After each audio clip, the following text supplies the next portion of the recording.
Bapak-bapak, saudara-saudara, hadirin sidang jemaah salat Jumat rahimakumullah. Segala pujian hanya milik Allah. Dialah zat yang pantas, yang layak untuk dipuja dan dipuji. Pemberiannya kepada kita sungguh luar biasa. Bahkan dapat dipastikan setiap hari itu nikmat Allah terus bertambah yang kita terima.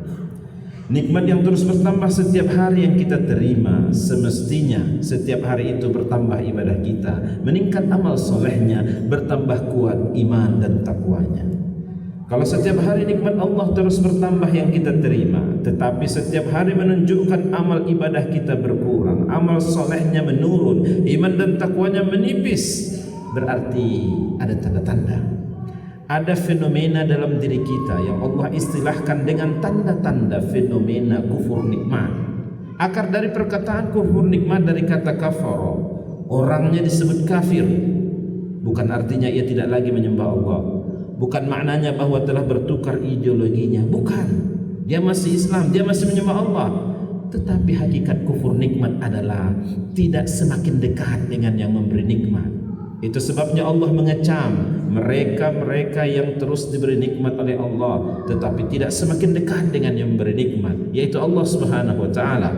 Dalam surat Ibrahim ayat yang ke-7 Allah Subhanahu wa taala berfirman, "La in syakartum la azidannakum wa la in kafartum inna 'adzabi lasyadid." Jika kalian bersyukur akan ditambahkan nikmat karunia, tapi kalau kufur nikmat tidak semakin dekat dengan yang memberi nikmat, ingat, azabku sangat pedih. Dan ini adalah janji Allah. Allah Subhanahu wa taala bila berjanji berbeda dengan kita manusia berjanji. Bagaimana Allah berjanji dalam Quran disebutkan, innallaha la yukhliful mi'ad. Sesungguhnya Allah Subhanahu wa taala sekali-kali tidak pernah memungkiri janji-janjinya. Kemudian berselawat dan salam kita buat baginda Nabi Muhammad sallallahu alaihi wasallam yang merupakan uswatun hasanah, contoh dan tauladan dalam kehidupan kita. Bukankah Allah Subhanahu wa taala jauh sebelumnya 14 abad yang silam telah menyebutkan di dalam Al-Qur'an, laqad kana lakum fi rasulillahi uswatun hasanah. Sungguh terdapat pada diri Nabi Muhammad itu contoh dan tauladan yang terbaik. Itu sebabnya bapak-bapak, saudara-saudara, hadirin sidang jemaah salat Jumat rahimakumullah, setiap kali kita mendengarkan nama Nabi disebutkan, maka setiap kali itu pula kita mengirimkan salam sejahtera. Setiap kali kita mendengarkan nama Nabi disebutkan, setiap kali itu pula kita mengirimkan salawat dan salam buat baginda Nabi. Kenapa demikian? Karena Allah saja dan malaikat-malaikatnya mereka berselawat dan salam buat Nabi. Lalu Allah memerintahkan kita orang-orang beriman bersalawat dan salam kalian kepada Rasulullah. Itulah yang Allah firmankan dalam ayatnya, innallaha wa malaikatahu yusalluna 'alan nabi ya ayyuhalladzina amanu sallu 'alaihi wa sallimu taslima. Sesungguhnya Allah dan malaikat-malaikatnya mereka berselawat dan salam kepada Rasulullah. Wahai sekalian orang-orang beriman, berselawat dan salam kalian kepada Rasulullah sallallahu alaihi wasallam. Bapak-bapak, saudara-saudara hadirin sidang jemaah salat Jumat, semoga Allah merahmati kita semua. Sebelum kita menyampaikan tausiah khutbah pada kali ini, setiap kita yang hadir di masjid ini memastikan bahwa 14 abad yang silam Allah Subhanahu wa taala telah mengingatkan kita supaya menjadikan momentum Jumat seperti ini adalah momentum kita untuk memuhasabah diri, merenung dan berkontemplasi sejauh mana bekal ketakwaan yang telah kita persiapkan untuk bertemu menuju Allah Subhanahu wa taala. Sesungguhnya jauh sebelumnya Allah telah menyebutkan dalam firman-Nya, watazawwadu fa inna khairaz zadi taqwa. Berbekallah kalian dan sebaik-baik bekal adalah bekal ketakwaan kepada Allah Subhanahu wa taala. Beberapa bulan yang lalu kita bermunajat, berdoa kepada Allah supaya kita diberikan keberkahan dalam bulan Rajab dan Sya'ban. Lalu kita juga berdoa kepada Allah supaya kita disampaikan ke bulan Ramadan. Semuanya itu telah dikaruniai oleh Allah Subhanahu wa taala. Setelah kita berada di bulan Ramadan, kita berdoa dan bermunajat kepada Allah supaya sukses melewati kegiatan-kegiatannya, amal solehnya dan kegiatan ibadah-ibadahnya. Di sela-sela itu juga kita berdoa, bermunajat kepada Allah Subhanahu wa taala supaya pandemi hilang dan tidak lagi menggerogoti kita, sehingga kita nyaman beribadah Ramadan-Ramadannya. Semuanya itu dikabulkan oleh Allah, bukti rahmat dan kasih sayang Allah Subhanahu wa taala. Dan sekarang doa-doa kita berikutnya adalah semoga Allah Subhanahu wa taala kiranya menerima, mengabulkan, mampu menerima seluruh amal soleh yang kita perbuat. Baginda Nabi Muhammad SAW di hari-hari setelah Ramadannya berlalu, justru ia adalah memohon, bermunajat kepada Allah Subhanahu wa taala agar amal-amal solehnya yang berlalu diterima oleh Allah Subhanahu wa taala. Bapak-bapak, saudara-saudara, hadirin sekalian sidang jemaah salat Jumat rahimakumullah. Pada kesempatan kali ini, inilah yang akan kita kaji, bagaimana hakikat sesungguhnya dari bersawal agar terjadi peningkatan dari ibadah-ibadah kita dari sebelumnya. Amal soleh yang kita kerjakan luar biasa di bulan Ramadan. Kepedulian kita dengan sesama, dengan berbagi sangat luar biasa. Bangun awal pagi untuk melakukan ibadah-ibadahnya. Semoga hari-hari pembuktian, bulan-bulan pembuktian ini adalah berjalan dengan baik, dan Allah Subhanahu wa taala menerima amal-amal kita dan mengkristalisasi serta mengkarakter dalam kehidupan kita sehari-hari. Pembuktian muttaqin yang merupakan output dari Ramadan itu adalah pada hari-hari, pada bulan-bulan ini. Itulah sebabnya kenapa mereka yang disebut dengan bersyawal adalah terjadinya peningkatan amal kebaikan, perubahan yang signifikan dari kebaikan-kebaikan, berubahnya satu tahap ke tahap berikutnya dari amal soleh dan keimanan kita. Bapak-bapak, saudara-saudara sidang jemaah salat Jumat rahimakumullah, puasa telah mengantarkan kita menjadi orang yang peduli. Puasa mengantarkan kita ibadah yang taat kepada Allah Subhanahu wa taala luar biasa. Puasa telah mengantarkan kita kepada kejujuran tingkat tinggi, karena antara kita dengan Allah Subhanahu wa taala saja yang tahu tentang bahwa kita berpuasa atau tidak. Oleh karena itu, nilai-nilai ini sesungguhnya semoga mengkristalisasi pada hari-hari, bulan-bulan setelah Ramadan. Itulah sebabnya output hasil akhir dari Ramadan itu adalah supaya menjadi orang bertakwa. Menjadi orang bertakwa ini ada kata kunci yang ketiganya adalah bagaimana performa amal ibadah kita pasca Ramadan. Performa amal ibadah kita sebelum Ramadan itu adalah yang menjadi persiapan sebelum Ramadan. Performa amal ibadah kita di waktu Ramadan itu berlalu, bagaimana dilakukan sunnahnya, dilakukan kebaikan-kebaikannya pada hari itu. Dan ini adalah penentuan kata kunci yang ketiga adalah bagaimana performa amal ibadah kita pasca Ramadan. Bapak-bapak, saudara-saudara sidang jemaah salat Jumat rahimakumullah. Oleh karena itu, janganlah kita menjadi muslim yang temporal, muslim yang hanya beribadahnya pada waktu-waktu tertentu, muslim yang hanya beribadahnya dengan musim-musim tertentu seperti musim-musim buah-buahan. Tetapi kita beribadah kepada Allah adalah seluruh musim. Kita beribadah kepada Allah Subhanahu wa taala tidak hanya pada bulan Ramadan, tetapi juga adalah pada bulan-bulan seterusnya. Oleh karena itu, berlebaran atau hari raya dalam bahasa agama disebut dengan Id. Ini adalah kembali. Idul Fitri kembali kepada kefitrahan manusia. Setelah mereka 1 bulan penuh ditarbiyah, setelah 1 bulan penuh dididik dengan sedemikian rupa, membangun kepedulian sesama dengan berbagi, kedekatan dengan Allah yang sangat luar biasa, punya target untuk tilawah Al-Qur'annya, berkomunikasi aktif efektif dengan Allah Subhanahu wa taala.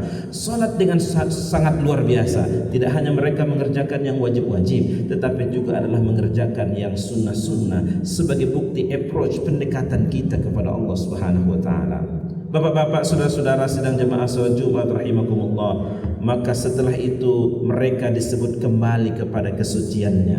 Kesuciannya itu kata Rasulullah sallallahu alaihi wasallam bagaikan seseorang yang keluar dari rahim ibunya yang tidak berdosa sama sekali. Oleh karena itu, apakah kesucian ini akan bisa kita pertahankan dengan sangat baik pada hari-hari setelah Ramadan, atau mungkin kembali kita kepada kemaksiatan dan dosa-dosa kita yang sebelumnya? Nauzubillah min dzalik. Bapak-bapak, saudara-saudara hadirin yang mudah-mudahan dimuliakan Allah Subhanahu wa taala, itu sebabnya para ulama memberikan definisi hakikat dari muttaqin yang merupakan output dari Ramadan itu melekat pada dirinya 4 karakter ini. dan ini adalah kontinu dan terus menerus ada pada dirinya. Yang pertama, al-khawfu minal jalil, rasa takut kepada Allah Subhanahu wa taala. Rasa takut kepada Allah. Jangan-jangan amal solehnya belum cukup untuk satu sit tempat duduknya di surga. Rasa takut kepada Allah, jangan-jangan istighfar dan pertaubatannya atas maksiat dan dosa belum diterima oleh Allah Subhanahu wa taala. Rasa takut kepada Allah Subhanahu wa taala bahwa amal solehnya yang luar biasa belum diterima oleh Allah Subhanahu wa taala. Rasa khawatir dan rasa takut itulah yang mendorong dan memotivasinya untuk tetap terus beribadah dan beramal. Tidak berhenti amal solehnya dengan berhenti Ramadannya, tidak berhenti kepeduliannya dengan berhenti Ramadannya, tidak berhenti kedekatannya dengan Allah Subhanahu wa taala pada waktu-waktunya, kecuali adalah terus-menerus itu ia kerjakan. Al-khawfu minal jalil. Mereka yang muttaqin adalah punya rasa takut kepada Allah Subhanahu wa taala. Rasa takut kepada Allah berbeda dengan rasa takut kepada harimau atau singa yang mengejar. Bila Anda takut kepada singa atau harimau yang mengejar, maka larilah sejauh-jauhnya. Jarak antara singa yang mengejar dengan kita yang berlari, disitulah letak keterjaminan keselamatan kita. Semakin jauh jaraknya, maka semakin terjamin keselamatan kita. Tetapi takut kepada Allah Subhanahu wa taala atas dosa dan maksiat yang dikerjakan. Kalau kita lari dari Allah Subhanahu wa taala, mau lari kemana? Bumi Allah tidak berjumpa sekarang, dapat dipastikan akan berjumpa dan bertemu di akhirat kelak nanti. Takut kepada Allah pemaknaannya adalah mendekatlah kepadanya, bangunlah di tengah malamnya, akuilah kesalahannya dan mengadulah kepada Allah dengan bertaubat taubatan nasuha. Itulah karakteristik dari output Ramadan itu menjadi orang bertakwa. Yang kedua, orang muttaqin itu adalah punya karakter yang kedua yang Allah istilahkan dengan wal amalu bitanzil. Orangnya selalu beramal dengan apa yang diaturkan, yang diturunkan Allah Subhanahu wa taala. Standar aktivitasnya adalah Al-Quran dan hadis. Berbeda dengan Al-Quran dan hadis, maka ia mengundurkan diri dari aktivitas itu. Bapak-bapak saudara sedang jemaah salat Jumat rahimakumullah, orang-orang yang berpegang teguh dengan Al-Quran dan hadis sebagai dua pusaka yang tinggalkan baginda Nabi kepada kita, jaminannya adalah bukan hanya selamat di dunia, tetapi juga adalah keselamatan untuk akhiratnya. Baginda Nabi bersabda, aku telah meninggalkan dua pusaka kepada kalian. Bila selama kalian berpegang teguh dengan dua pusaka itu, insya Allah selamat dunia dan akhirat. Ketahuilah bahwa dua pusaka itu Al-Quran dan hadis Rasulullah sallallahu alaihi wasallam. Karakter yang ketiga dari orang-orang muttaqin atau yang bertakwa itu adalah wal qana'atu bil qalil. Mereka adalah orang-orang yang merasa cukup dengan apa yang Allah berikan. Dalam hal ini diistilahkan dalam sifat qana'ah, yaitu apapun yang Allah berikan, walaupun yang Allah berikan itu adalah nikmat karunia yang sedikit. Nabi Muhammad sallallahu alaihi wasallam pernah bersabda, "Man lam yashkuril qalil lam yashkuril katsir, wa man lam yashkurin nas lam yashkurillah." Yang tidak mampu bersyukur dengan nikmat yang Allah berikan walaupun itu sedikit, dapat dipastikan ketika Allah memberi dia nikmat yang lebih banyak, ia tidak mampu mensyukurinya. Lanjutan dari hadis ini, barang siapa yang tidak bisa berterima kasih kepada manusia, tidak bisa bersyukur dengan manusia, maka dia juga tidak akan mampu bersyukur berterima kasih terhadap Allah Subhanahu wa taala. Kalau manusia yang memberi, barang yang diberinya nampak, orangnya kelihatan. Kepada manusia yang nampak saja tidak mau bersyukur dan memberikan terima kasih, apalagi kepada yang tidak nampak, Allah Jalla Jalaluhu. Bapak-bapak, saudara-saudara sidang jamaah salat Jumat rahimakumullah, adapun karakter yang keempat dari orang muttaqin itu adalah wal istidadu li yaumir rahil. Orangnya selalu mempersiapkan diri dan bekal untuk akhiratnya. Pada ayat yang ke-77 dari surah Al-Qasas, Allah berfirman, "Wabtaghi fima ataqallahu ad-darul akhirah." Cari bekal untuk kehidupan akhiratmu. Wala tansa nasibaka minad dunya, dan jangan lupakan untuk bekal duniamu, karena kita memang tinggal di dunia. Wala tabghil fasada fil ard, dan berbuat baiklah sebagaimana Allah berbuat baik kepadamu, dan jangan melakukan kerusakan di permukaan bumi. Sesungguhnya Allah Subhanahu wa taala sekali-kali tidak menyukai orang-orang yang berbuat binasa. Al-istiddadu li yaumir rahil, orang yang selalu mempersiapkan dirinya untuk hari akhiratnya adalah merupakan ciri dan tanda dari mereka yang muttaqin. Kepastian kematian pasti menjemput kita, karena setiap yang bernyawa akan berjumpa dengan ajal dan kematiannya. Baginda Nabi Muhammad SAW menyebutkan dalam sabdanya, orang yang cerdas adalah mereka yang selalu mempersiapkan dirinya untuk kematiannya. Oleh sebab itu, bapak-bapak, saudara-saudara, sidang jemaah salat Jumat rahimakumullah, dalam berlebaran kita tidak bisa nafikan bahwa sifat ini ada pada diri kita, sehingga jangan rusak lebarannya dengan berbuat maksiat dan dosa yang kembali ke kejahiliahannya dan kembali kepada dosa-dosanya, sehingga ia miss dari ketakwaan empat sifat dan karakter yang disebutkan. Itu sebabnya baginda Nabi Muhammad SAW menyikapi lebaran seperti berikut: laisal idu liman labisal jadidu. Bukanlah berlebaran atau Id itu adalah mereka yang serba memakai yang baru. Begitu luar biasa persiapan untuk 1 hari, 2, 3 hari dari berlebaran. Walakinnal idu li ta'atin tazidu. Tetapi Nabi menyebutkan hakikat esensi inti dari berlebaran adalah ketaatannya yang terus meningkat kepada Allah Subhanahu wa taala. Ketaatan yang terus meningkat kepada Allah Subhanahu wa taala merupakan efek dari ditarbiyah oleh Allah selama 1 bulan penuh, efek dari training 1 bulan penuh yang dididik dengan sungguh-sungguh di bulan Ramadannya, yang membentuk karakternya menjadi karakter orang-orang pengabdi kepada Allah Subhanahu wa taala, yang membentuk kepribadiannya berbagi dengan sesama, yang membentuk kepribadiannya jujur dan kejujuran tingkat tinggi dalam puasanya, terbawa sifat-sifat itu pada hari-hari, pada bulan-bulan setelah Ramadannya. Itulah hakikat makna dari Syawal, peningkatan kita yang melekat pada dirinya sifat-sifat dari ketakwaan itu. Fa'tabiru ya ulil absar la'allakum turhamun. Barakallahu li wa lakum fil Qur'anil azim wa nafa'ani wa iyyakum bima fihi minal ayati waz zikril hakim. Fataqabbala minni wa minkum tilawatahu innahu huwal ghafurur rahim.